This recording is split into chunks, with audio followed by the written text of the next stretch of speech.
Vivimos sin conocer cada uno de sus colores, porque muchos son los tonos de la actualidad. Presentamos Matices, una producción de Noticias Monumental.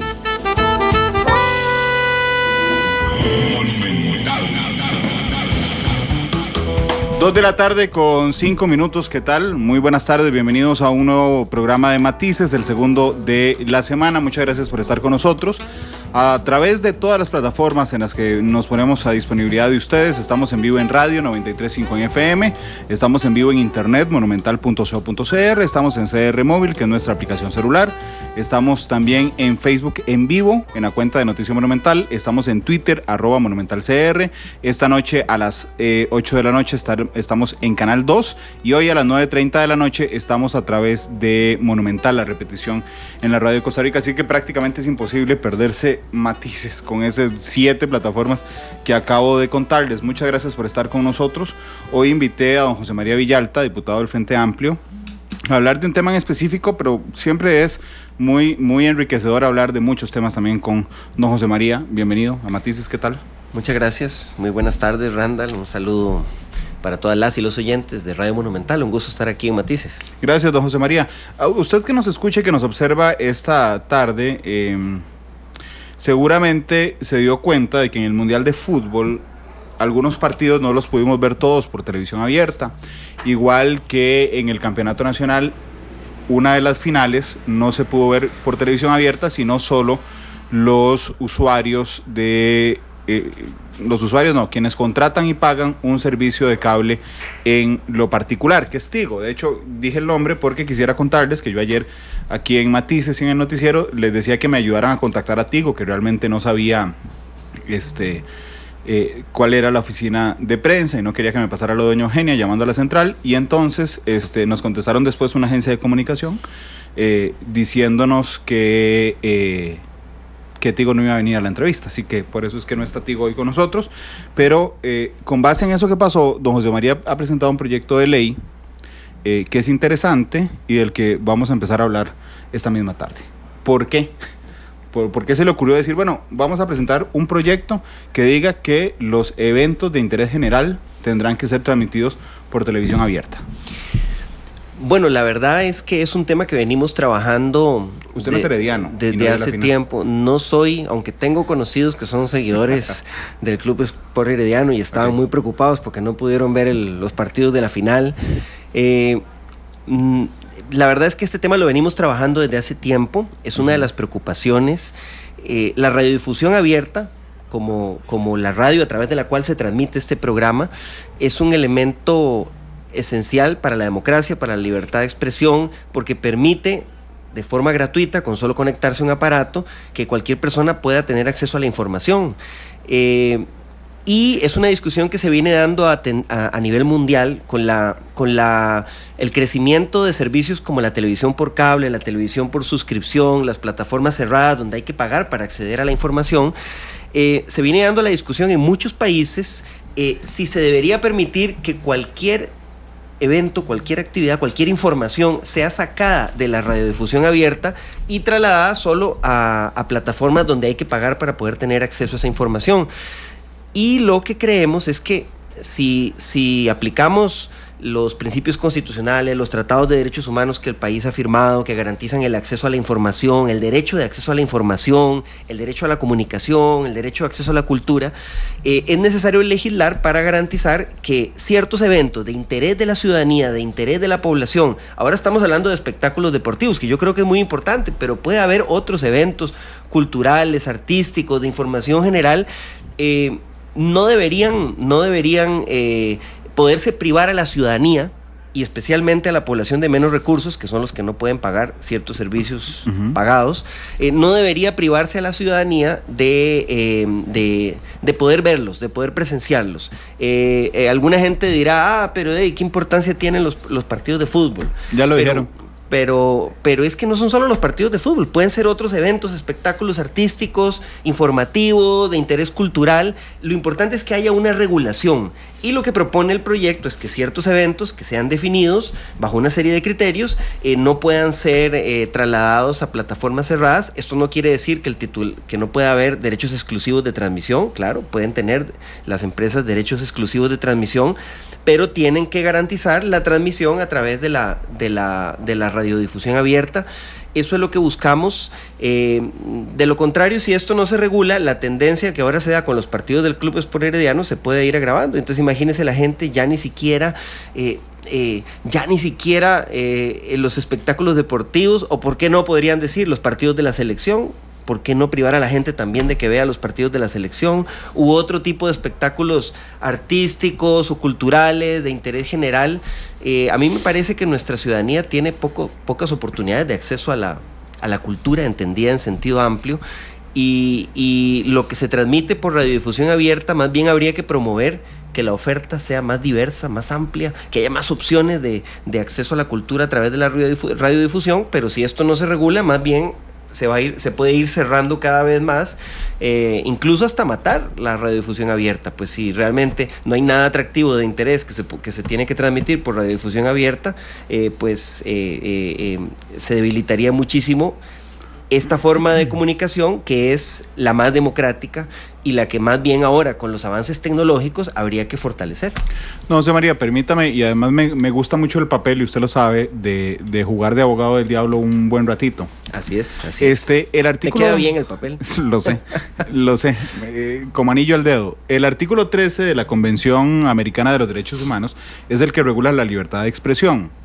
Sin embargo, desde la Convención Americana y desde la legislación europea también sobre derechos humanos, la libertad de expresión plantea dos vías: no solo poder decir lo que uno quiera, sino el derecho a la información, que es poder recibir información respecto a diferentes canales en general de la comunicación.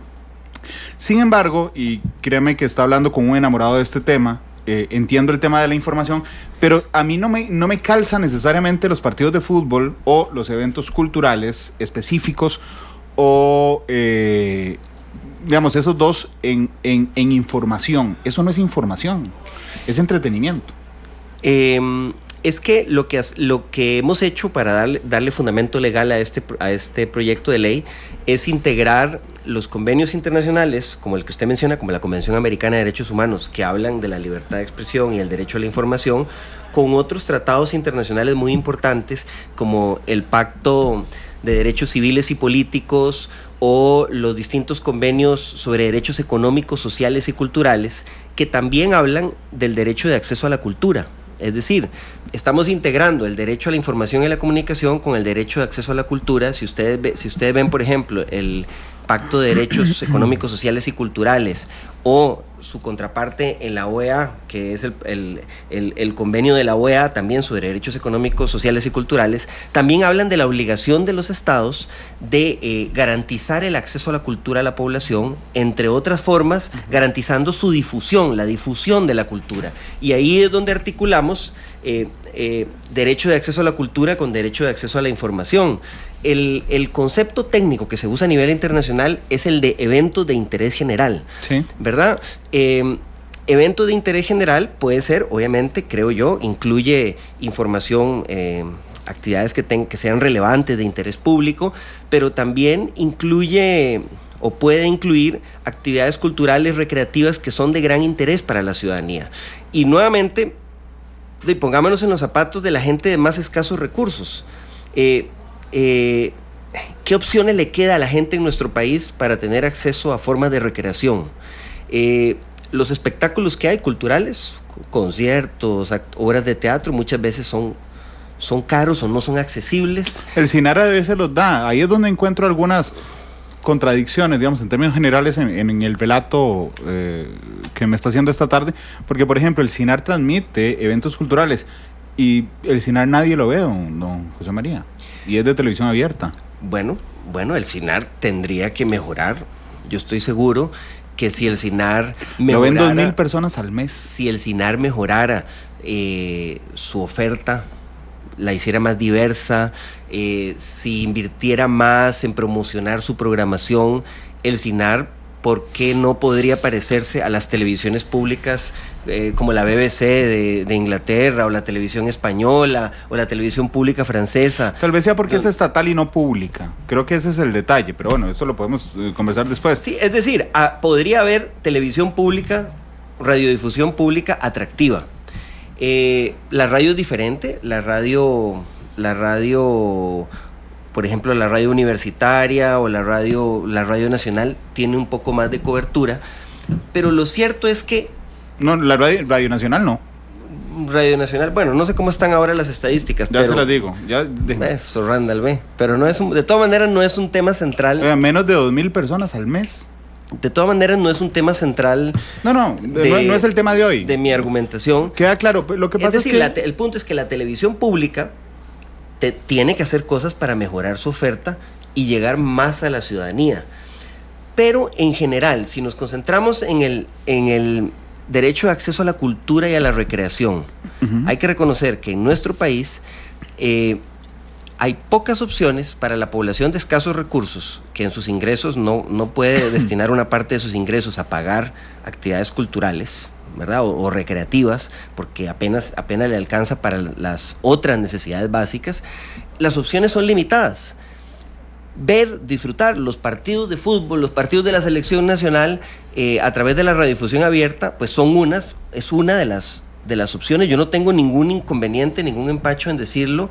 Una de las opciones recreativas para la población, y me parece muy peligroso que eso se quiera limitar, que se quiera privar también a la gente de poder presenciar. Bueno, la gente que es seguidora del Club Sport Herediano, ¿por qué no va a poder ver el partido del Club Sport Herediano?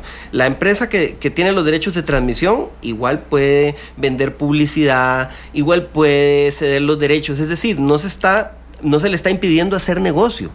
Pero sí nos parece que ya excluir eso de la radiodifusión abierta sienta un precedente peligroso que si no se regula, podríamos llegar a la conclusión de que los partidos de fútbol no es el tema que hay que proteger, pero lo que busca el proyecto de ley es garantizar que exista normativa para que se pueda garantizar que esos eventos que se definan como de interés general puedan ser transmitidos por la radiodifusión abierta. Hay dos detalles ahí. Podríamos partir, siguiendo mi papel, que usted dice que me queda tan bien, de abogado del diablo, podríamos partir de estar en consenso de que el fútbol no es información. El deporte no es información. ¿Estamos de acuerdo? Bueno, hay obviamente una vertiente informativa, pero sí, digamos, presenciar todo el partido, partido no es propiamente el concepto de información. Okay. Estamos de acuerdo en que es entretenimiento. Es correcto. Ok. Bajo el concepto general de cultura, el entretenimiento está integrado en cultura. ¿Es correcto? Sin duda alguna. Sin duda alguna. ¿Quién, vamos a ver, en su proyecto es el Poder Ejecutivo, si no me corrige don José María, por favor, quien define al año cuáles son los eventos de interés general, ¿verdad? En su proyecto viene así. Es el Poder Ejecutivo el que dice, este año están estos eventos de interés general. Bueno, vía decreto el Poder Ejecutivo, que sería obviamente el presidente y el ministro del ramo, con base en unos criterios que están establecidos. ¿Cuál es el ministro del ramo? Ese. Al ser radiodifusión y cultura, el tema, me imagino que serían MISIT y cultura, ¿verdad? Okay. Los que podrían tener criterios para eso. Pero bajo unos criterios que se están planteando en la ley, que están definidos propiamente en la ley. Déjeme compartirlos. Sí. Son 3 criterios, ¿verdad? Sí. El primero sería que el evento haya sido emitido o retransmitido tradicionalmente por radiodifusión abierta. Sí. El segundo es que su realización despierte interés y atención de relevancia sobre la población.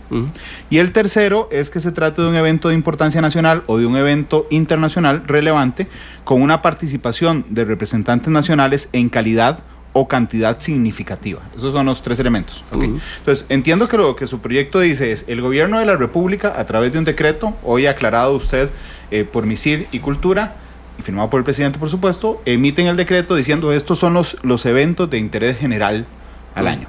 Eso es lo que plantea el proyecto. Sobre esos proyectos que defina el Poder Ejecutivo de manera taxativa, no se puede exclusivizar a pago la transmisión. Se puede hacer como ha existido siempre, derechos exclusivos para la transmisión, ¿verdad? No es que se está impidiendo que una empresa radioemisora, radiodifusora, pueda tener derechos exclusivos de transmisión de un evento, como existe hoy, que Canal 7 tiene los de Saprissa, ¿verdad? Pero lo que se busca limitar es que se use esos derechos exclusivos para sacarlos de la radiodifusión abierta. Okay. ¿Verdad? Y decir, esto solo lo vamos a transmitir por tal canal de cable. En Costa Rica tenemos además un problema con lo que, al no estar regulado lo que está pasando contigo, se dan situaciones que son preocupantes. Yo no sé cómo les irá en ese negocio, ¿verdad? No sé. Pero en Costa Rica ni siquiera la televisión por cable tiene una cobertura nacional, ¿verdad? Hay zonas, como las cableras se reparten, hay zonas donde solo una empresa cablera puede transmitir. Entonces, ahora pasaba en el caso de los partidos de fútbol de la final, pasaba gente que veía uno protestas en redes sociales de personas que decían, miren, yo aquí donde vivo, ni aunque quisiera comprar los derechos, puedo comprar los derechos porque no existe esa oferta aquí en la zona donde yo vivo. En algunos casos se reparten territorialmente las empresas cableras. Entonces, el tema es que se priva a la ciudadanía de tener acceso a ciertos contenidos, a presenciar, disfrutar ciertos eventos que en mi opinión no debería darse esa privación.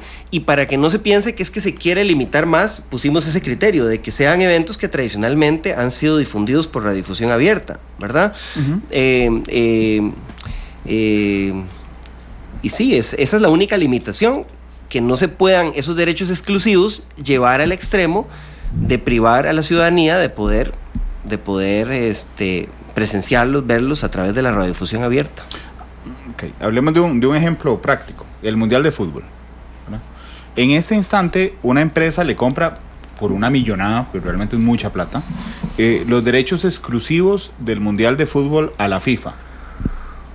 Y entonces resulta que la FIFA, la UEFA, la Conmebol, la CONCACAF, todas las confederaciones integradas a FIFA tienen algunas regulaciones en los contratos. Por ejemplo, si Monumental compra los derechos de Qatar 2022 únicamente, y entonces dice, solo lo vamos a transmitir a través de una aplicación web que cuesta $5 y no lo vamos a transmitir por radio. La FIFA tiene en el contrato que los partidos de la selección del país, o sea, de la selección de Costa Rica, de las semifinales y de la final, tienen que transmitirse en vía abierta. ¿Eso usted lo sabía?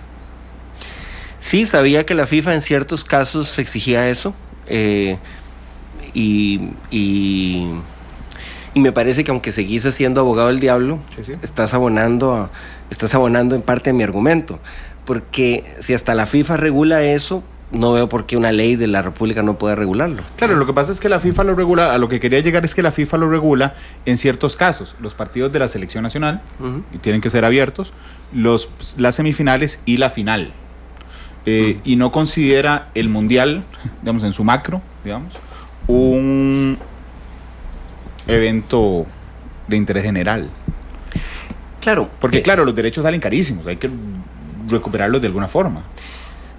Eso es parte de lo que se puede discutir. Me parece que el proyecto no está diciendo tal evento tiene que ser declarado de interés general. Se puede discutir definiendo los distintos parámetros. Yo creo que en general la ciudadanía tiene derecho a poder presenciar los partidos del Mundial. Todos. ¿Bajo qué criterio? Del Mundial o de otras competiciones. Claro, pero Costa Rica es que es muy popular el fútbol. Y además, don José María, aunque usted me dice que lo venían trabajando, aunque usted me dice que lo venían trabajando antes, está ya, digamos... Tengo la prueba de que lo veníamos trabajando. Es un tema que está en nuestro plan de gobierno. Ok, está bien. Y yo me lo leí completo. Pero, digamos, la cereza que hace público o que le da relevancia, digamos, al proyecto es el Mundial y después la final de fútbol. Por eso quise usar el ejemplo del Mundial de fútbol. Sí. ¿En qué ¿cómo logramos catalogar el mundial completo bajo un criterio de interés público? Yo no sé si el mundial completo, eso me parece que no está quedando cerrado en el proyecto de ley. Me parece que precisamente esos son los parámetros que deben analizarse y la ley no debe ser tan restrictiva para impedir que haya flexibilidad en esa materia. Las regulaciones de la FIFA pueden cambiar, pues obviamente hay criterios, ¿no? Yo creo que si hasta la FIFA lo pide, podemos coincidir que la gente, sobre todo, tendría derecho a ver los partidos de la selección, ¿verdad? O sea, porque hay una representación nacional, una identidad, ya tiene que ver, ¿verdad? Entonces, eso es un criterio en el que podríamos coincidir, yo pienso que casi todos. El proyecto de ley lo que estaría resguardando es a que el día de mañana esas regulaciones de la FIFA no sean modificadas por otros intereses, privando a los nacionales de un país, de nuestro país, a presenciar los partidos de su selección. Puede haber otros espectáculos que sea más discutible, y precisamente ese es un marco de discrecionalidad donde una ley no puede entrar a regularlo y poner taxativamente una lista. Por eso ponemos algunos criterios. Ok. O sea, los proyectos de ley requieren, a mi gusto, un par de requisitos. Uno, de que sea lógico, o sea, de que sea algo lógico, y el otro, de que sea viable, porque si no siempre va a quedar siendo un proyecto de ley. Y entonces estuve sondeando con empresarios de los medios de comunicación, con algunos otros diputados, el apoyo que le darían a su propuesta. Y a la mayoría le genera alergia dos cosas. Uno, en el tema del fútbol, ¿por qué no adherirse, digamos, a los criterios de la FIFA y decir, bueno, las semifinales, los partidos de la selección y la final son intocables, la final del campeonato nacional por su naturaleza es intocable, pero el resto del campeonato no? ¿Qué le parece esa posición? Y si podría pensar en matizarla para hacer más viable el proyecto. A mí, personalmente, me parece que esa posición es muy restrictiva, pero obviamente uno sabe que cuando uno presenta una iniciativa aspira a lo más y tiene que estar dispuesto a negociar y a consensuar para lograr darle viabilidad. Entonces, obviamente, estamos en la mejor disposición de que ese tema se negocie, se discute y se llegue a un consenso. Yo lo que sí creo es que debe haber en nuestra legislación algún criterio sobre contenidos de interés general, porque para tener un pleno derecho a la información, ¿verdad? Nos hemos concentrado hablando de los partidos de fútbol, pero en general, para resguardar correctamente el derecho a la información y el derecho a la comunicación, la legislación tiene que promover pluralidad en la radiodifusión. Y pluralidad implica pluralidad de voces y pluralidad de contenidos, ¿verdad? El derecho a la comunicación, el derecho a la información, la libertad de expresión se debilitan cuando por cualquier medio se limita, se restringe esa pluralidad, limitando la diversidad, la cantidad y la diversidad de voces y la cantidad y la diversidad de contenidos, ¿verdad? Entonces, lo que yo creo que sería como el punto medular del proyecto de ley es que debe haber una regulación sobre esa materia que cumpla, por supuesto, con todos los parámetros de los instrumentos internacionales de derechos humanos que el país ha firmado. Este proyecto lo cumple, pero a partir de ahí lo demás tiene que estar sujeto a negociación. De hecho, don José María, le voy a contar lo otro que les da alergia y que a mí en lo personal, se lo confieso antes de hacer la pregunta, a mí también me da alergia. Y ojo que se lo dice un periodista y que yo le conté el otro día que mi debilidad es, esto fue mi tema de tesis universitaria, el interés público. El interés público es tan manoseado, prostituido. Yo frecuentemente tengo discusiones con colegas que dicen, ¿por qué publicas eso? Porque tiene interés público. ¿Para quién? ¿Y según quién? ¿Quién define qué es importante? ¿Quién define qué le interesa a la gente? ¿Verdad? De hecho, es un tema de comunicación bastante denso. Cuando yo me leí el proyecto, mi pregunta era ¿quién lo va a definir? ¿Quién define qué es interés general? Y entonces, aunque usted se sienta hoy y me dice, Randall, eso va a estar abierto a negociación, resulta que no hay garantía de que esté abierto a negociación. Es un decreto presidencial. O sea, el gobierno de la República, llámese como se llame, sea del signo que sea, es el que va a definir cuáles son los eventos de interés general. A mí, Randall, me da alergia que el gobierno meta mano en eso. Y a la gente que le consulté, dice, con eso ahí, con ese tema, digamos, de que sea el gobierno el que lo defina, no hay apoyo para el proyecto. Ok, creo que es importante, estás tocando un tema medular. En primer lugar, un decreto como ese tiene que ser sacado a consulta, es una obligación general de la ley. La consulta pública y está en el proyecto. Consulta pública de la Ley General de Administración Pública, ¿verdad? Y está en el proyecto que tiene que haber consulta. Es decir, no va a ser algo sin consulta. Yo estoy dispuesto a explorar otros mecanismos para hacer esa definición. Yo creo que coincidimos en que la ley no puede poner criterios taxativos que pueden variar en el tiempo, entonces habría que buscar otro mecanismo y usualmente se le delega eso al Poder Ejecutivo. Yo concuerdo con la preocupación sobre el uso de términos jurídicos indeterminados como el interés público, pero ojo que esa preocupación es válida sobre todo cuando se usan esos términos para restringir derechos. Por ejemplo, si se estuviera planteando que se va a hacer una limitación a los contenidos de la radiodifusión por interés público, podríamos estar en materia odiosa de censura, claro. Pero en este caso no se está planteando ninguna limitación a la libertad de expresión apelando al interés público, porque a lo que se está recurriendo es como una garantía de que ciertos contenidos no se van a sacar de la radiodifusión abierta. Para eso se remite al interés público, pero no al revés, ¿verdad? El riesgo de usar esos conceptos sería sobre todo si una ley viniera y dijera solo se podrán transmitir por radiodifusión abierta ciertas cosas de interés público. Ahí sí, obviamente, porque se está dando una limitación del derecho. En este caso, no se está dando ninguna limitación a la libertad de expresión o al derecho a la comunicación, sino que más bien se está creando, y así debería interpretarse, se está creando una reserva, una garantía de que esos derechos no van a ser limitados en el futuro.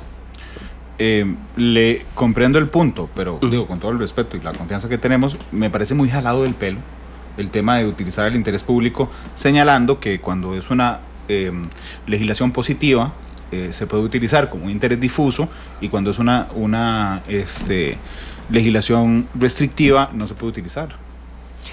Sí, digo, terminamos exactamente lo mismo. El riesgo, que es interés público. El interés público se utiliza como un criterio, se utiliza incluso en nuestra Constitución como un parámetro para restringir diversos derechos. Claro. ¿Verdad? Lo que te estoy diciendo es que en este proyecto, digamos, esa preocupación sería válida, o sea, sería mucho mayor, digamos. Si fuera restrictiva. Si fuera para restringir la información, pero en este caso lo que se quiere es dar una garantía de que esa información no va a ser restringida.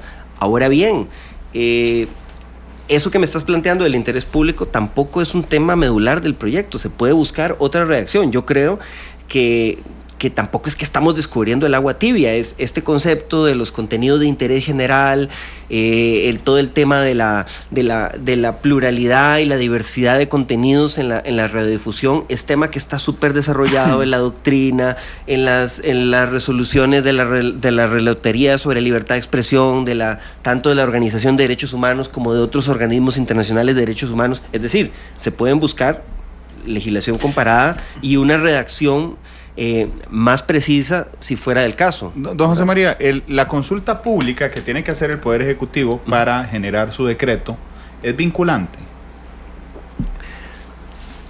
Salvo que fuera un referéndum plebiscito, que no es el caso, esa consulta no es vinculante, pero sí la Ley General de Administración Pública garantiza que todas las organizaciones o actores que representan pueden decir lo que quieran a sectores que van a ser. Ese es el detalle, afectados. Pueden decir lo que quieran. Claro, pero no incide. Bueno, pero es que así son todas las consultas. Las consultas que hace la Asamblea también son así. Si pusiéramos en la ley que la consulta será vinculante, de ahí realmente el que legisla es a quien le consulta. El que estaría legislando es el consultado. Estoy de acuerdo. Eso es uno de los problemas, de hecho, en general de las consultas, don José María. Pero digamos, en este tema en particular, ¿verdad? Yo siempre me cuido cuando analizo un proyecto de ley para hacer una entrevista, los extremos, aunque me parezcan ridículos los extremos, porque es que creo que con concordará conmigo en este tema, América Latina en muchas cosas es ejemplos ridículos, ¿verdad? Entonces, lo que decimos, no, pero esto no va a pasar, pasa. Y ha pasado en los últimos 70 años en un montón de países. Independientemente del signo ideológico. Uno dice, no, esto no va a pasar, y pasa porque dejamos un portillo abierto. Ok, cuando usted plantea, o la ley, no usted, se plantea una consulta pública que al Poder Ejecutivo le puede dar la gana de no hacerle caso, realmente podríamos estar ante un gobierno que de manera opresiva o excedida decida que es un tema de interés general respecto a sus propios criterios y se meta en el derecho a hacer negocio que tienen las empresas privadas, por ejemplo. Bueno, se puede sentar el ministro del MISID, el ministro de Ciencia y Tecnología, y decir, ¿qué dijeron fulano? No importa, pongamos aquí todo lo que a nosotros nos parezca un tema de interés general. ¿Por qué no sacar la mano del gobierno de esto?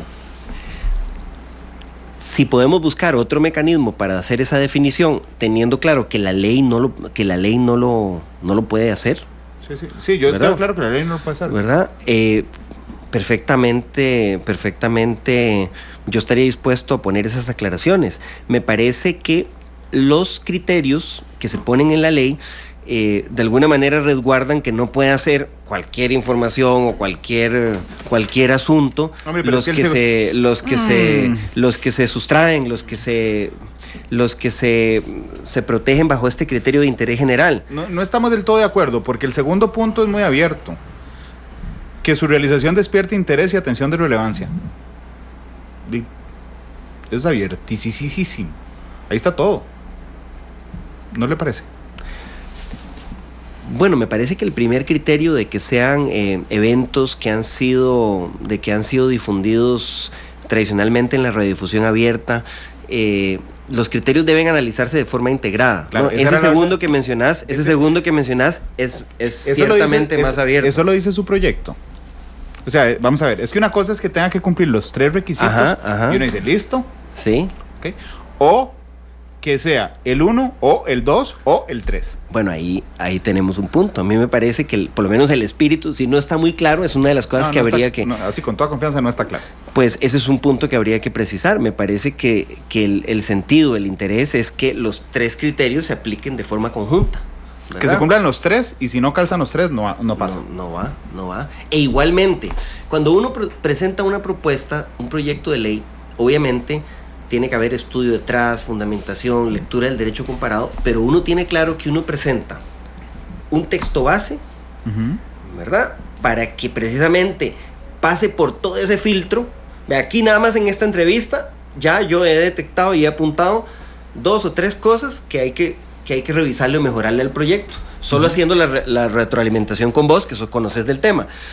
Cuando uno presenta un proyecto de ley, tiene que estar dispuesto a que eso se haga con múltiples sectores de la sociedad.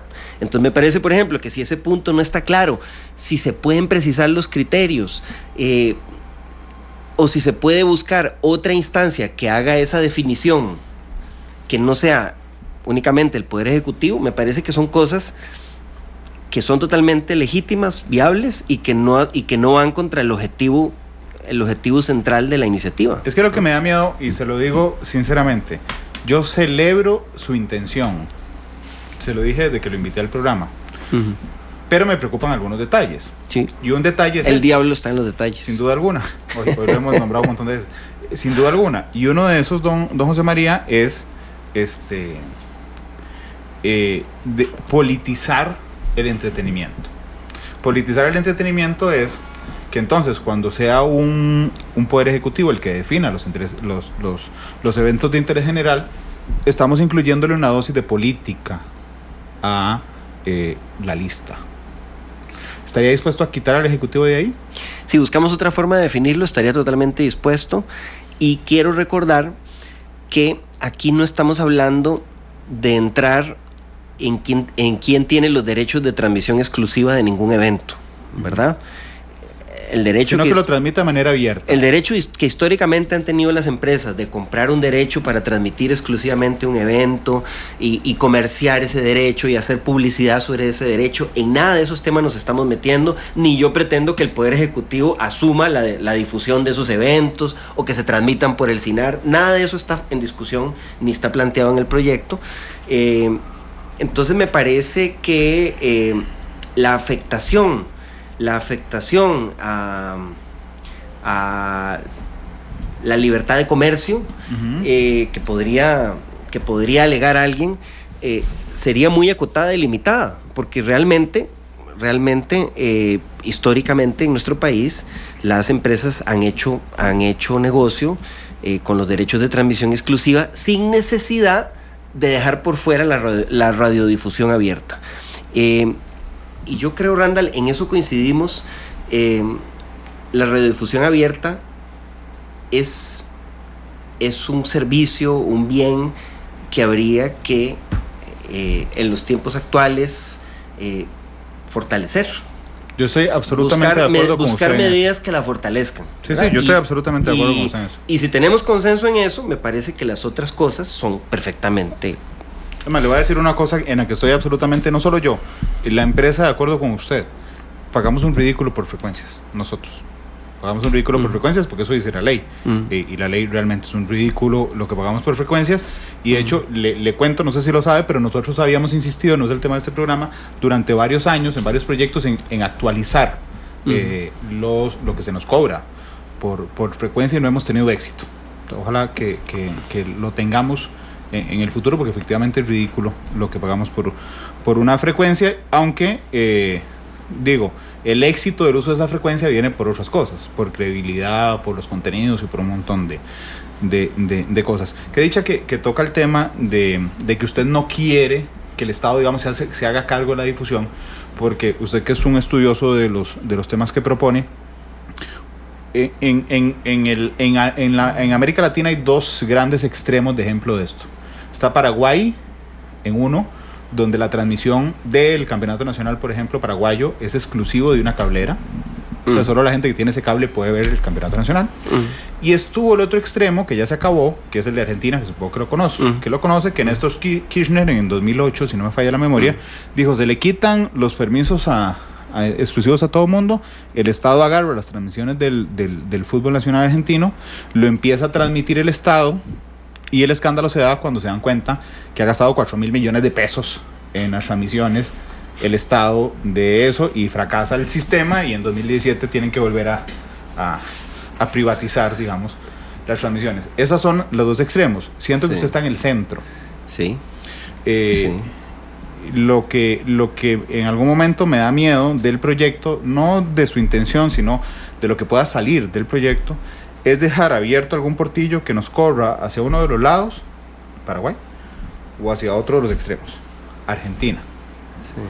Sí. De lo que ha tomado nota hoy, que por cierto está muriendo la libreta, de lo que ha tomado nota hoy, estaría dispuesto a que el Poder Ejecutivo se salga de la lista. Esa es una, ¿verdad? Sí. Si lo convencen de otra opción mejor. Sí, habría que ver, habría que buscar cómo sería esa definición, quién la haría, ¿verdad? Tenemos acuerdo de que no podría ser propiamente la ley, entonces habría que buscar. Sí, la ley no puede meterse en los detalles, sino que obsoleta al año. Pero digamos, exacto. Okay. Pero es que la ley, digamos, se mete en esto, en que sea el Poder Ejecutivo el que lo defina, o sea, el gobierno el que defina.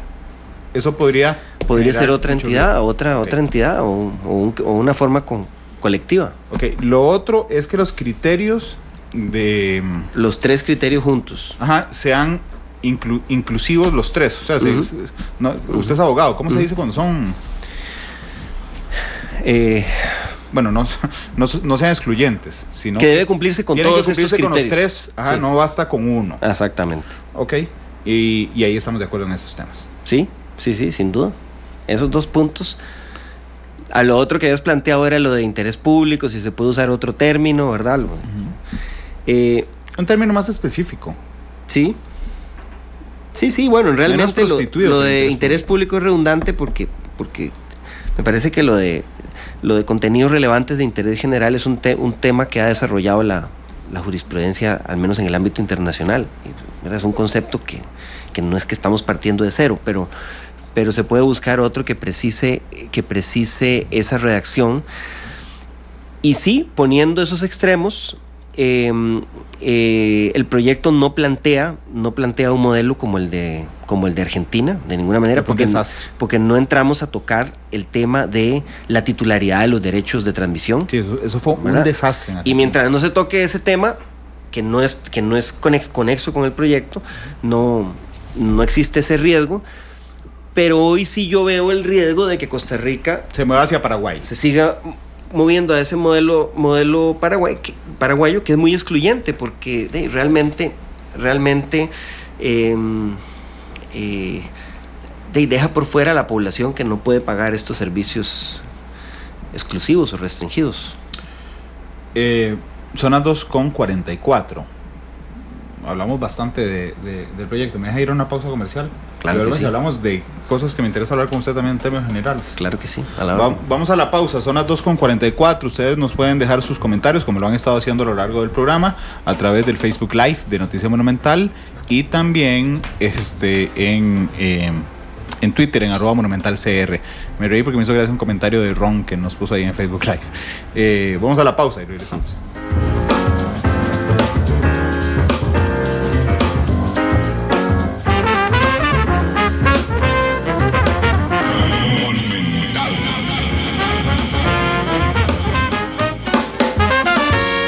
Porque la realidad tiene muchos tonos, matices.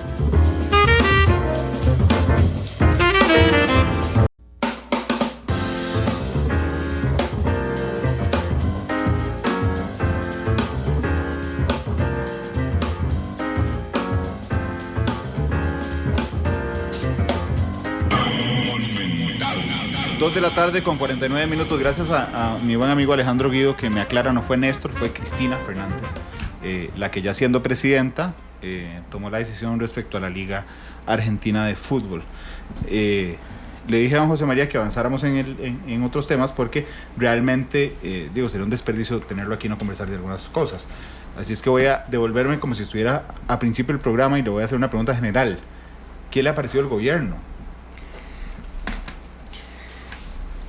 Bueno, es un gobierno que entra con una coyuntura muy difícil, ¿sí? Por su debilidad en la Asamblea Legislativa, las alianzas que tuvo que hacer para ganar Carlos Alvarado, la crisis fiscal que obviamente ha condicionado este primer año de gobierno, pero en ese marco es un gobierno que me ha decepcionado. Me parece que a pesar de que tuvo un escenario muy difícil, plegada totalmente a lo que diga Carlos Ricardo Benavides y el grupo de liberación que él representa, y en general es un gobierno que ha venido incumpliendo muchas de las promesas que formuló en campaña. Me parece que estaba claro el objetivo de sacar el plan fiscal, pero después de sacar el plan fiscal debería buscar mayores equilibrios, equilibrar la agenda económica con la agenda social, retomar temas de derechos humanos que han quedado relegados. Y no, lo que veo es un gobierno, y obviamente desde mi postura política, desde los principios que yo defiendo, eso es sumamente preocupante. Yo esperaba más de este gobierno, lo he visto con poca capacidad de diálogo. Está claro que la coyuntura de la huelga y la coyuntura del plan fiscal fue dificilísima, complejísima, pero aún, a pesar de todos esos atenuantes que me cuido en hacer por la coyuntura, por el contexto, por factores externos, me parece que ha quedado debiendo en estas materias. Es curioso el tema que usted señala, de que a usted le parece que ha agachado la cabeza respecto a los poderes fácticos, porque en campaña, y particularmente en la segunda ronda, cuando entrevistamos a tanta gente respecto a la segunda ronda electoral, la preocupación de que el PAC llegara a casa presidencial era que le agachara la cabeza a otras fuerzas, a los sindicatos en lo particular, a la que estuvo muy ligada el expresidente Solís, y resulta que lo acusan de todo lo contrario a eso. Está claro que que a los sindicatos no los ha escuchado en nada.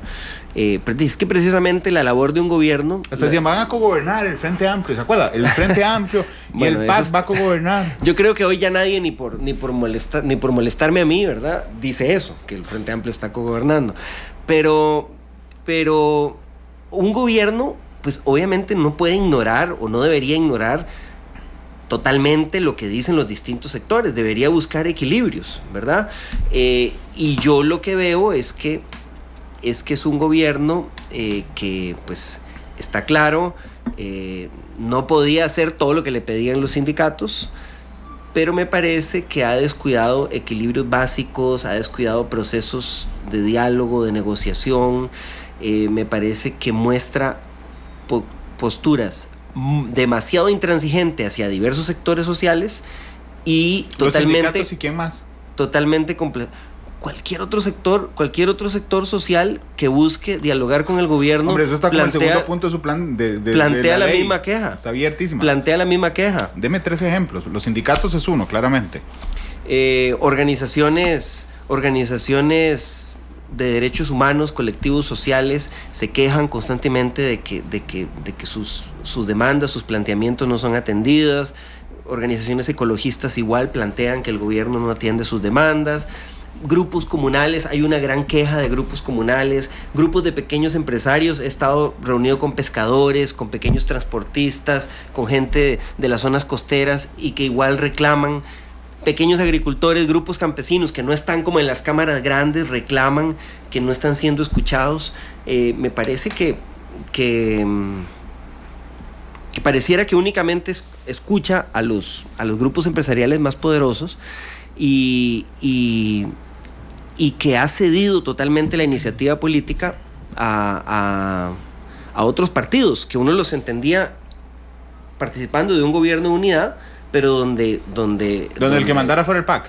Donde el PAC iba a hacer equilibrios entre las distintas fuerzas, y me parece que esos equilibrios hoy no se ven por ninguna parte. ¿Y qué le pareció la posición de los sindicatos el año pasado? Hay quienes creemos, y me incluyo transparentemente, en que en algún momento los sindicatos pretendieron secuestrar al país para que se hiciera lo que ellos quisieran.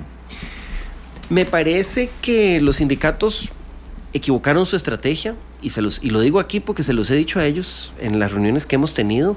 En muchos aspectos. Me parece que no hicieron un buen análisis de coyuntura de la correlación de fuerzas y de la crisis fiscal, ¿verdad? La correlación de fuerzas que tenían ante sí con la discusión del plan fiscal. Me parece que sobredimensionaron la correlación de fuerzas en el país. Pensaron que tenían más fuerza. Y la crisis... No, a mí me parece que tuvieron mucha fuerza. Sobredimensionaron o subestimaron la fuerza de los sectores que se unieron para apoyar ese plan fiscal. PUSC, PLN, PAC. Y grupos empresariales. Okay. Y además subestimaron la crisis fiscal. Me parece que subestimaron la necesidad que tenía el gobierno de aprobar algún proyecto fiscal. Pero su error principal me parece que fue carecer de flexibilidad en la táctica y en la estrategia. Es decir, ellos plantearon como demanda y única demanda enterrar el plan fiscal, y cuando ya se veía venir que no iban a poder archivar el plan fiscal o enterrarlo, lo lógico era que se sentaran a ver qué rescataban de su posición. Bueno, no, sí, a buscar una negociación y tener un plan B, un plan C. Bueno, no se va a enterrar, pero exijamos que se cambie esto y esto.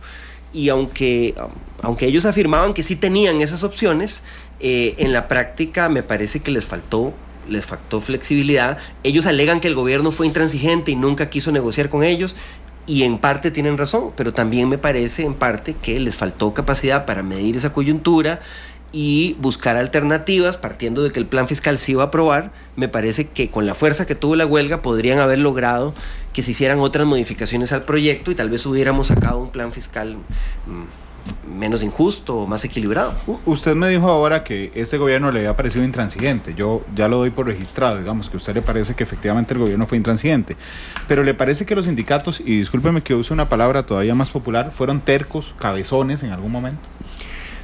Me parece que también mostraron posturas cerradas o intransigentes. Me parece que en algunos casos mostraron poca flexibilidad para adaptarse a a la realidad política, a la correlación de fuerzas y adaptar sus demandas a la realidad. Eso es terquedad, sí.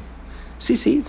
¿Y no le parece que le mintieron al país? Y digo le mintieron al país porque usted dice que subestimaron la crisis fiscal, ¿verdad?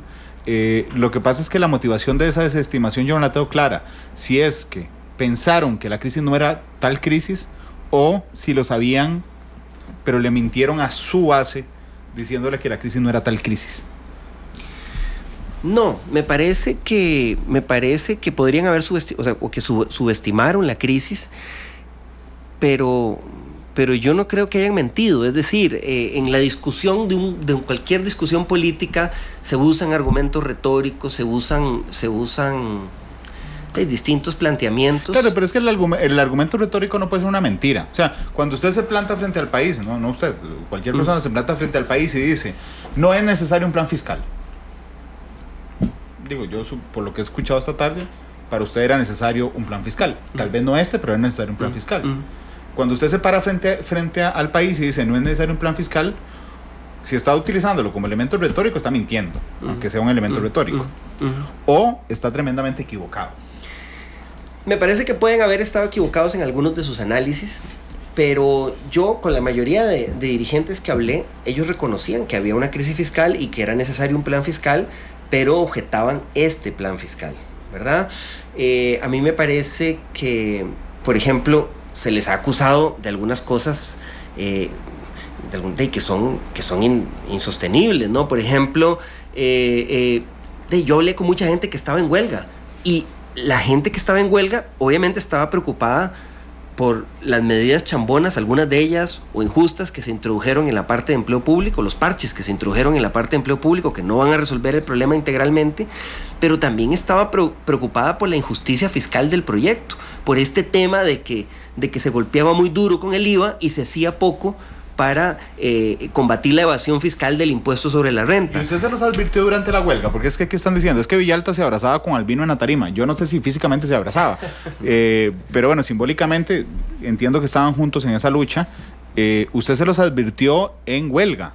O sea, de decirles, hey, suave, están equivocando la estrategia, o se los dijo después, porque es que después es un poco fácil juzgar. Ellos no me dejan mentir. En reiteradas reuniones que tuvimos, yo les planteé estas preocupaciones, ¿verdad? Y así como también le planteé a los representantes del gobierno que estaban teniendo una postura intransigente, que deberían buscar un mayor equilibrio en el plan fiscal, que debería haber más normas para combatir la evasión, que no debían ceder tanto en la parte de renta, que los temas de empleo público habría que trabajarlos integralmente y no con parches. Así como yo le hice estas advertencias al gobierno, también a los sindicatos les dije, a sus dirigentes, los que hablaron conmigo, les dije, ustedes no están considerando estos factores. Pero a lo que me refería es que alguna gente ha dicho, es que los sindicatos solo defendían sus privilegios, solo defendían sus intereses. Y yo creo que eso es injusto también decirlo, porque uno no puede meterse en la cabeza de las demás personas como para decir cuáles son realmente sus motivaciones, pero yo trabajé y me reuní con muchas personas que genuinamente estaban preocupadas por las injusticias fiscales del proyecto y no solo por la parte de empleo público, por ejemplo. Y la verdad que creo que esas intransigencias o esas terquedades impidieron que tuviéramos una resolución más satisfactoria de este conflicto, me parece. Además fue un poco burda, creo que un poco burda, y me voy a explicar por qué lo digo, porque se equivocaron de los tiempos. Es decir, le estaban reclamando a Casa Presidencial ahí afuera y el tema estaba en Asamblea Legislativa. A mí, históricamente, ya viéndolo hacia atrás, hay cosas que me parecen una paradoja. Tuvimos la huelga más larga de este país y usted no me dejará mentir, el plan fiscal no se atrasó un solo día en su trámite. Hubo un atraso de 2 semanas cuando se inició la fallida mesa de diálogo, que se hizo un compás de espera para tratar de llegar a acuerdos. Me parece que ahí debimos haber hecho mayores esfuerzos todavía para llegar a acuerdos en la negociación, y ahí se tuvo que haber firmado algo, se tuvo que haber concretado algún acuerdo más concreto, más contundente. Sí creo que la huelga empezó tarde y terminó tarde. Creo que... Sí, terminó. Yo no tengo claro que haya terminado. A mí me parece que el día de entrada a clases volvemos a la huelga. Bueno, yo espero que no, yo espero que ahora sí le abramos espacio a la política, a la negociación, al diálogo, y que no sigamos en esa... Ojalá, porque la gente aquí dice que usted estaba asusando a los huelguistas durante toda la huelga. Ajá, alguna gente dice que eso. Yo, obviamente, apoyé la lucha legítima de los trabajadores, pero también les dije, cuando ya el movimiento se estaba llevando se estaba extendiendo irrazonablemente, o cuando no se estaba facilitando la negociación, también les dije las cosas que estoy diciendo ahora. Y yo hasta el último día hice esfuerzos para que la huelga tuviera una salida negociada, buscando alternativas, buscando propuestas con los diputados, con la fracción de gobierno, con los mismos sindicatos, y hasta el último día intenté que el plan fiscal fuera un plan fiscal más justo. Es decir, de falta de propuestas no nos pueden acusar. Todas las mociones que presentamos estaban bien fundamentadas, bien justificadas, y probablemente si otros sectores hubieran hecho lo mismo, tal vez si hubiéramos llegado a una mejor resolución. Dice María Mesa en que ella sigue en huelga. Es que la levantaron para irse a vacaciones. Ese es un problema del relato público. Por eso es que la gente a veces no les cree. Sí, hay algunos trabajadores que manifiestan seguir en huelga, pero son muy pocos. O sea, las organizaciones sindicales como tales... A lo que me refiero, José María, y usted ha tenido campañas presidenciales. Hay un tema que es el relato público, lo que usted hace que la gente piense de usted. Levantarla para irse a huelga, levantar la huelga para irse a vacaciones, a mí, por lo menos, me parece un error de comunicación y estratégico enorme. A mí también me parece un error gravísimo haber permitido que la huelga se extendiera tanto y que se construyera ese relato. De hecho, usted va a encontrar en internet, y la gente que nos escucha va a encontrar en internet, declaraciones mías de octubre, de principios de octubre, cuando se aprobó el plan fiscal en primer debate, que planteaban que la huelga debía levantarse, suspenderse, mutar hacia otras formas de manifestación, porque ya los objetivos no se habían logrado y había que hacer un replanteamiento de la lucha. Ya había fracasado la huelga. Y aunque, bueno, yo creo... Digo, no maticemos las palabras, había fracasado, ahí está el resultado. Ahí está el resultado, me refiero. La huelga era para frenar el plan fiscal. El objetivo principal lo habían perdido. Probablemente podían lograr otras cosas, pero desde principios de octubre... Se engolosinaron con el plan fiscal. Me parece que hubo problemas de dirección, problemas de planificación, de estrategia, de ego, de todo un poco. De ego también. La intransigencia de las partes involucradas no ayudó para nada. Me parece que el gobierno en algún momento asumió la actitud de un grupo de Casa Presidencial que lo que quería era ver cómo mataban al movimiento sindical, y entonces algunos actores del gobierno asumieron una actitud de con esta gente no dialoguemos, con esta gente no negociemos, no los escuchemos, para ver si logramos que se estrellen contra la pared y debilitarlo lo suficiente para lograr otros objetivos. Me parece que esa tampoco es la forma de abordar un conflicto de esta naturaleza. Hubo muchos factores, pero sí, sin duda, el movimiento cometió errores importantes. Yo creo que los motivos de la huelga eran legítimos, eran válidos, pero me parece que como se condujo el movimiento al final, pues no logró los objetivos que se hubieran querido lograr. Pasemos a otro tema. Si tengo esta información incorrecta, usted me desmiente. ¿Usted es el diputado que más proyectos presentó en 2018? Bueno, eso dicen. Yo no he revisado todavía las estadísticas en detalle, pero según el Departamento de Servicios Parlamentarios de la Asamblea Legislativa, al parecer sí. ¿Cuántos presentó? No tengo la cifra exacta. Hombre, pero es una cifra para andar rajando. Bueno, son como 60 proyectos de ley. Digo, yo me pararía en cualquier micrófono a decir, porque yo he presentado 60 proyectos como de ley. Como 69, entre proyectos que han salido de mi despacho. Ajá. Casi 70, ¿no? Con unos que vamos a presentar en estos días ya son más de 70. Algunos individualmente, otros en conjunto con otros diputados, pero sí es una cifra. Pero digamos importante. Que nacieran de usted o de su despacho, 70, 69. Más o menos, sí. ¿Y alguno ha tenido éxito, José María? Éxito me refiero convirtiéndose en ley de la República. Bueno, todavía no, porque estamos empezando, pero espero que en los próximos años poder cosechar estos éxitos. Lo que sí puedo decir es que en este periodo que pasó, en el 2008, a pesar de que estábamos empezando, se aprobaron al menos 6 leyes propuestas por el Frente Amplio y 2 proyectos de ley que yo había presentado en periodos anteriores. Entonces, bueno, creo que también en leyes aprobadas, no estamos tan mal.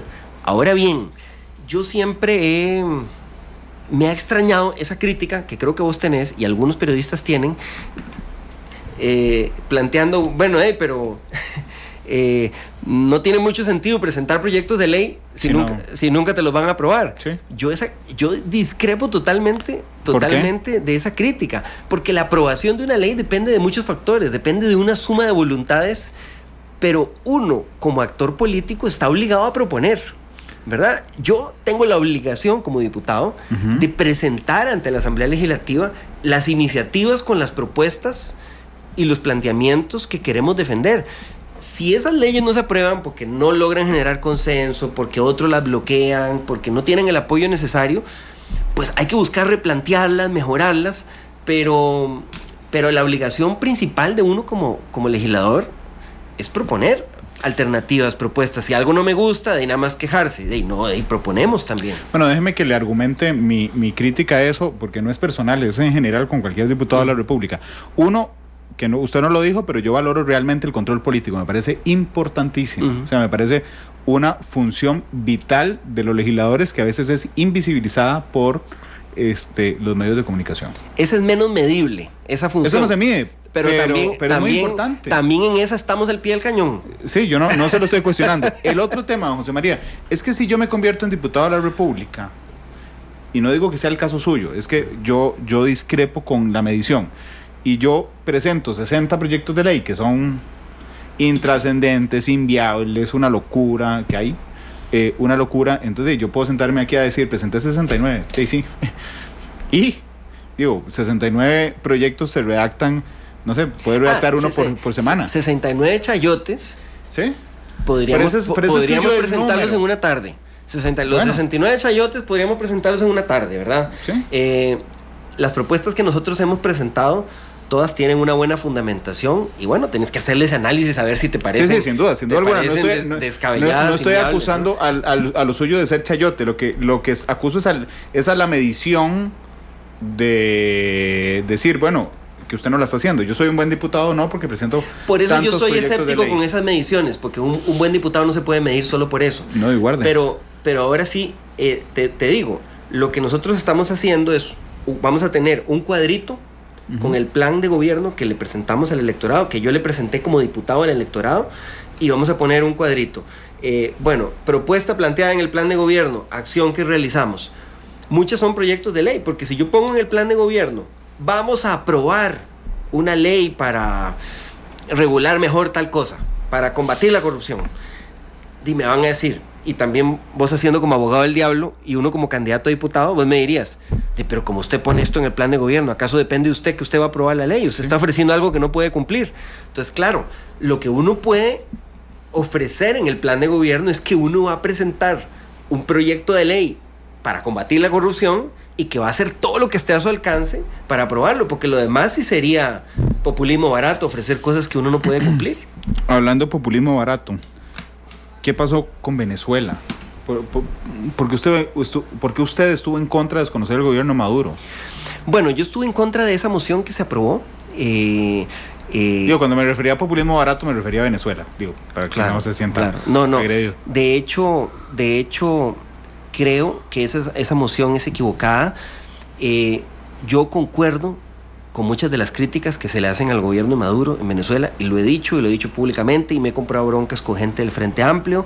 Estoy preocupado por la deriva autoritaria, por las violaciones a los derechos humanos, por la política económica. Es decir, tengo fuertes discrepancias con el gobierno actual de Venezuela, pero me parece que esa moción que se presentó es bastante descuidada, bastante irresponsable, y no va en la línea que Costa Rica históricamente ha defendido.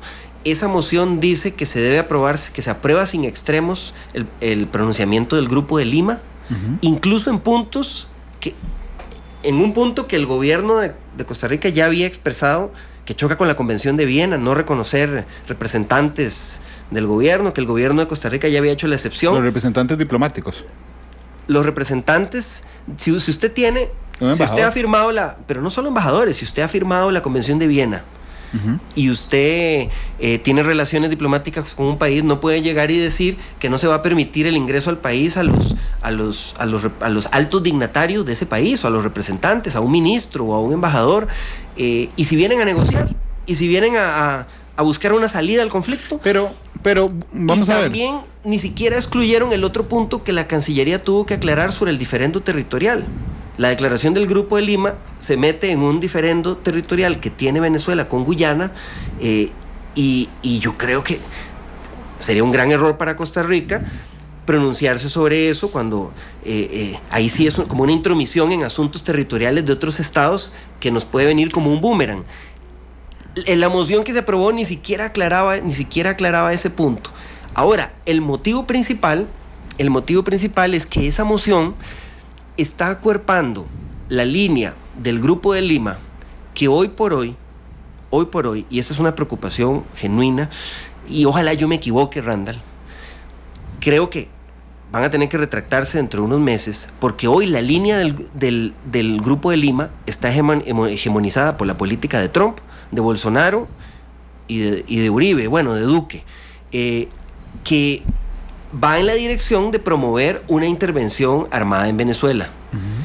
Esa no es, ni puede ser, ni ha sido nunca la línea de Costa Rica para resolver un conflicto internacional. Nosotros tenemos relaciones internacionales con muchos países que violan los derechos humanos. Sí. Ahí está China, por ejemplo, y ahí hay un montón de países. Estados Unidos con Guantánamo. Colombia, Honduras. Y tenemos relaciones internacionales con países donde ha habido Nicaragua, donde ha habido procesos electorales cuestionados. Pero bajo los criterios internacionales, ¿es legítimo un gobierno como, por lo menos bajo los criterios nuestros en Costa Rica, puede ser legítimo un gobierno como el de Trump, donde gana las elecciones un candidato que tuvo menos voto popular, 3 millones de votos menos que su contrincante?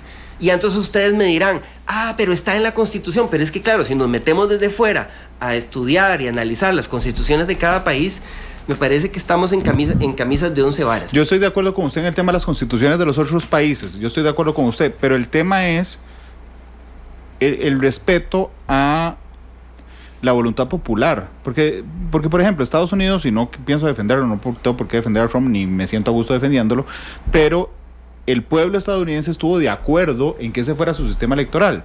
Pero aún así, poniéndoselo más fácil, bueno, digo, viene originado de las colonias. Los colonos del siglo XIX. Sí, estoy de acuerdo. Tampoco me siento muy orgulloso de defenderlos. Pero se la voy a poner más fácil, don José María, porque es que uno, cuando ve una propuesta una moción respecto a lo que dice el Grupo de Lima, complejiza las cosas.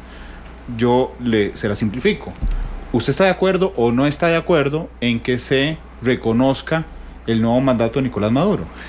A mí me parece que si Costa Rica tiene relaciones diplomáticas con el gobierno de Venezuela, uno puede cuestionar la legitimidad de ese gobierno, uno puede tener críticas, como yo hubiera esperado ver más críticas. Hubo un golpe de Estado en Honduras, no rompimos relaciones ni se dieron ese tipo de pronunciamientos en el Parlamento. Es decir, uno puede cuestionar la legitimidad de ese gobierno, hacer un llamado a una revisión, al diálogo, a la negociación a nivel internacional, pero una moción como esa va dirigida a la ruptura de relaciones diplomáticas y a acuerpar un movimiento que se está orientando bajo la égida de Bolsonaro y de Trump hacia una intervención armada. Pero Bolsonaro no había sido ni presidente cuando se formó el Grupo Lima. No, pero ahora lo está orientando. La alianza de Bolsonaro con Trump, más el sector más uribista del gobierno de Colombia, están buscando una salida militar al conflicto en Venezuela.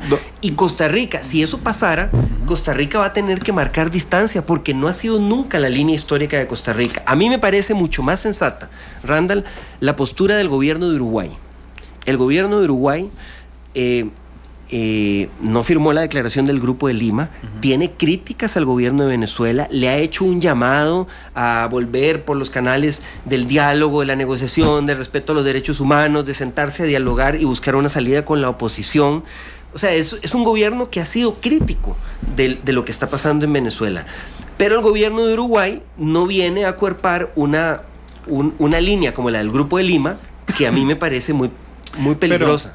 Pero entonces, creo que hay alternativas, es decir, no quiere decir que porque uno rechace la línea del Grupo de Lima es que automáticamente está avalando. Es el mejor amigo Maduro. Está avalando todo lo que pasa en Venezuela. Claro, pero entonces me ha quedado claro esta tarde su posición personal. Su posición personal, usted reconocería o reconoce el nuevo gobierno de Maduro. Listo. Creo que no beneficia en nada romper relaciones con un país hermano, claro, aunque tenga un gobierno respecto al cual uno tiene muchas críticas. Claro, pero usted reconoce, usted no solo usted, José María Villalta, la persona, usted es diputado de la República, usted reconoce el nuevo gobierno de Maduro.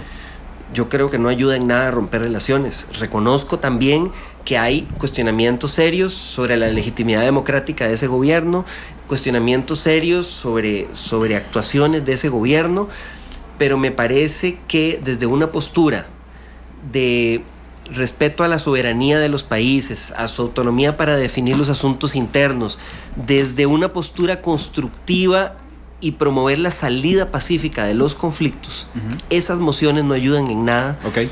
Y la línea del Grupo de Lima es muy peligrosa y probablemente, si sigue por ese camino, va a derivar en un conflicto armado del cual Costa Rica va a tener que desmarcarse. Ok.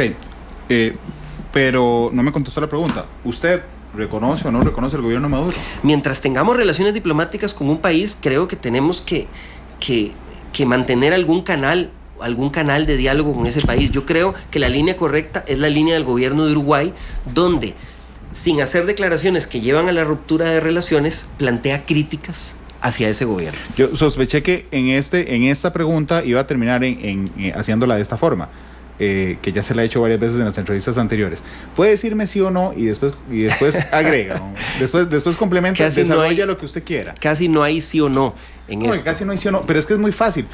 José María Villalta, ¿reconoce o no reconoce el gobierno de Maduro? A ver, te repito, ¿sí? Desde mi punto de vista personal, ¿sí? Yo creo que hay cuestionamientos muy fuertes a la legitimidad de ese gobierno. Sí, pero vaya a ser sí o no y después desde agrega. El punto de vista del Estado costarricense, creo que Costa Rica no debería orientarse hacia una línea de ruptura de relaciones diplomáticas, lo tengo claro. De no reconocimiento pero usted lo reconoce. De no mantener un canal mínimo. Pero creo, como hay que hacer, creo que lo que procede bajo la tradición de Costa Rica es, digamos, un reconocimiento crítico, un reconocimiento mínimo, donde no se rompen relaciones, donde se mantiene un canal de diálogo, pero se plantean las discrepancias que hay que plantear, las denuncias que hay que plantear, los señalamientos que hay que plantear. Ok, usted me está diciendo lo conveniente. Lo conveniente, lo que conviene, digamos, según su punto de vista, al Estado costarricense. Pero yo le pregunto si usted reconoce o no a Maduro. Y esa es mi posición. ¿Que sí? Esa es mi posición. Sería... ¿Por qué le da alergia a decir que sí? No, es que... Sí, reconozco a Maduro. No, es que se malentiende o se distorsiona. Desde mi punto de vista, repito, creo que hay cuestionamientos, pero debe ser un reconocimiento crítico, un reconocimiento señalando estas distancias y estas discrepancias. Ok, yo voy a hacerle la pregunta aún más fácil para que pueda llevarse el examen completo. No, ya te la contesté. No, me dejó el sí o no en blanco. Me contestó la mitad. En esto no hay sí o no en blanco. Pese a las críticas, ¿usted reconoce al gobierno de Maduro? Creo que debe ser un reconocimiento enmarcado en que tenemos relaciones diplomáticas y en los principios del derecho internacional, un reconocimiento crítico, un reconocimiento mínimo que no lleve a la ruptura de relaciones con el país hermano, porque eso sería lo peor que podríamos hacer. El hecho, bueno, ya le varía la pregunta para otra. El hecho de no decirme que sí o no lo lleva a que al riesgo de tener fuertes críticas en el Frente Amplio. ¿Le da miedo tener críticas en el Frente Amplio por decir no o sí, que el resto del país le pare. Si yo tuviera miedo a las críticas, hubiera votado en masa, como se votó esa moción en la Asamblea Legislativa, hubiera votado bajo la línea mayoritaria, que es probablemente el sentir de una mayoría de la población costarricense, aunque tal vez no tenga todos los elementos de juicio sobre el tema.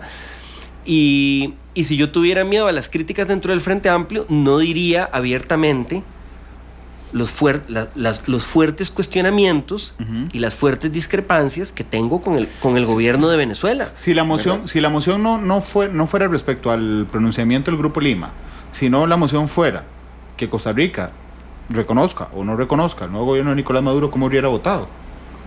Tendría que ver la reacción de la moción.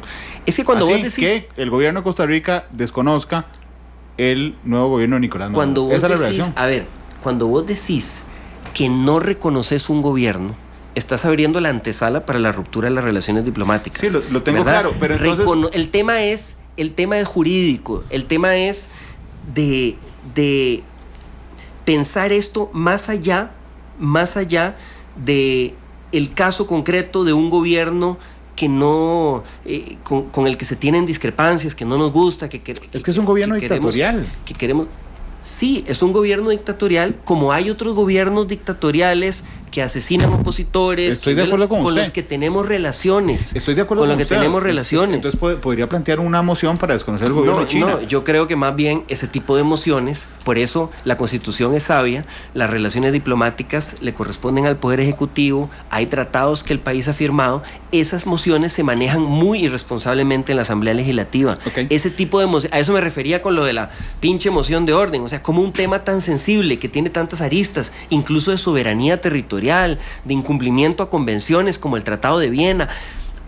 ¿Cómo lo van a manejar así? De tirarte una moción de orden para que vote, a ver, ¿quién? Se vuelve un circo. Y esa es una dinámica que se ha hecho en la Asamblea Legislativa. Si le hubieran puesto una moción sencillísima, que es esa, si reconocemos o no, no puede votar, porque hoy me ha esquivado durante 15 minutos. No te he esquivado. Te he dicho que mientras Costa Rica tenga relaciones diplomáticas con un país hermano como es Venezuela, lo tiene que reconocer. No puede romper todo lazo, todo vínculo, todo diálogo con ese gobierno, porque eso es contraproducente, aunque uno tenga críticas. Es decir, te pongo un ejemplo. Cuando se dio el voto de la Sala Cuarta sobre la reelección de Oscar Arias, sí, muchos expertos en derecho internacional, muchos políticos de otros países con los que uno hablaba en esa época, y hablé con muchos en esa época, consideraban que ese era un acto totalmente ilegítimo. O sea, que cómo va a venir un tribunal constitucional a decir que la propia Constitución es inconstitucional, casi hecho a la medida para poder reelegir a un expresidente.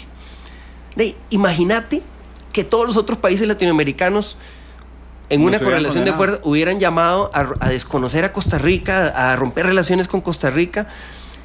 Y la verdad es que si uno habla con muchos juristas internacionales, ese acto de la Sala Cuarta en la reelección de Oscar Arias es considerado como un acto ilegítimo, como que no se puede entender, y muchos no lo entendemos ni siquiera conociendo la Constitución de Costa Rica.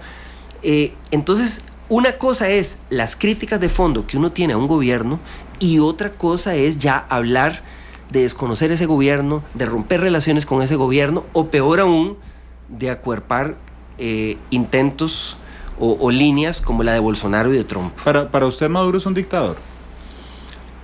Creo que es un gobernante autoritario que ha ido para mantenerse en el poder, inclinándose hacia una línea cada vez más autoritaria. Eso es un sí, ¿verdad? Creo que está más cerca de lo que entendemos por un dictador que de un gobierno democrático. ¿Por qué se le complica tanto el sí o no? ¿Es un dictador Maduro?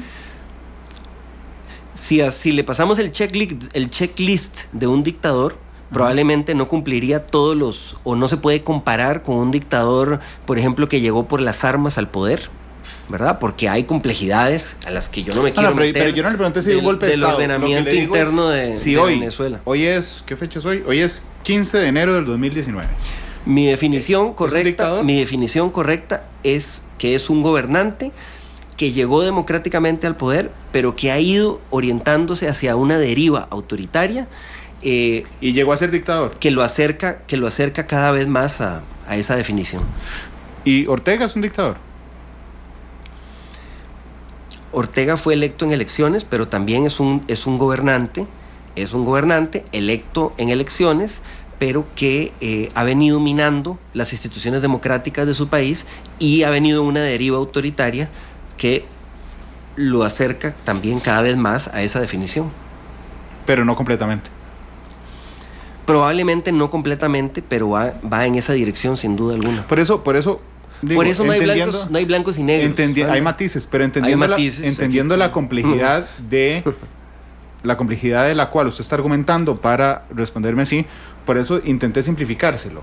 Es que no hay que simplificar la realidad. Hoy 15 de enero de 2019, hoy, no cuando llegó al poder, hoy, ¿es Ortega un dictador? Yo ya te dije, Randall, cuál es la definición que yo tengo de esos gobernantes.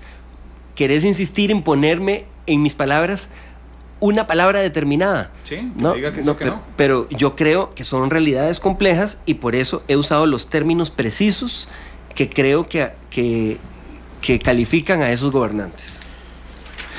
¿Cuál canción escogió para irnos? ¿Ya nos vamos? Sí, señor.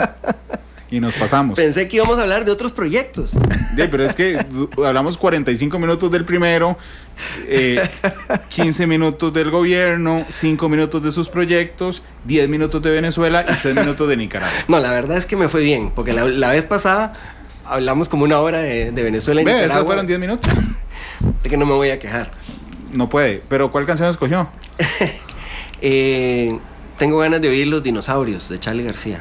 Charly García, el argentino. Ajá. Por fin me dijo que sí a algo. Gracias, don José María.